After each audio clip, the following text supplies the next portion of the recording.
அமெரிக்க அதிபர் டிரம்ப் கலந்து கொண்ட நிகழ்ச்சியில் திடீரென துப்பாக்கிச் சூடு நடந்த சம்பவம் பரபரப்பை ஏற்படுத்தியுள்ளது.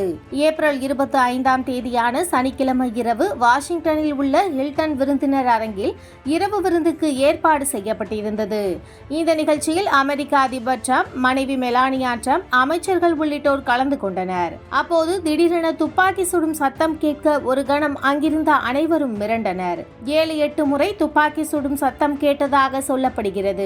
உடனடியாக பாதுகாப்பு அதிகாரிகள் அதிபர் டிரம்ப், மனைவி மெலானியா டிரம்ப், துணை அதிபர் JD வான்ஸ் ஆகியோரை பத்திரமாக அழைத்து சென்றனர். அந்த நிகழ்ச்சியில் கலந்து கொண்டவர்கள் துப்பாக்கிச் சூடு சத்தம் கேட்டதும் மேஜைக்கு கீழே சென்று ஒளிந்து கொண்டனர். இந்த துப்பாக்கிச் சூட்டில் யாருக்கும் காயமில்லாமல் அதிர்ஷ்டவசமாக தப்பித்துள்ளனர். இந்த சம்பவத்தில் துப்பாக்கிச் சூடு நடத்தியவர் கொல்லப்பட்டதாக தகவல் வெளியாகியுள்ளது. பலத்த பாதுகாப்பையும் மீறி அதிபர் டிரம்ப் கலந்து கொள்ளும் நிகழ்ச்சி நடக்கும் இடத்திற்கு துப்பாக்கி ஏந்திய நபர் வந்தது எப்படி என்ற கேள்வி வந்துள்ளது. இந்த சம்பவத்தால் தனக்கு எந்த பாதிப்பும் ஏற்படவில்லை என்பதை டிரம்பும் உறுதி செய்துள்ளார். அமெரிக்க அதிபராக 2வது முறையாக டிரம்ப் பதவியேற்றதிலிருந்தே அவரது உயிருக்கு அச்சுறுத்தல் இருப்பதாக எச்சரிக்கை விடுக்கப்பட்டு வருகிறது.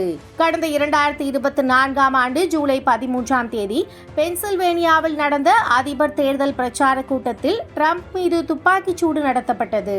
இதில் அவரின் காது பகுதியில் காயம் ஏற்பட்டது. இந்த தாக்குதலில் ஈடுபட்ட 20 வயது நபர் சம்பவ இடத்திலேயே சுட்டுக் கொல்லப்பட்டது குறிப்பிடத்தக்கது.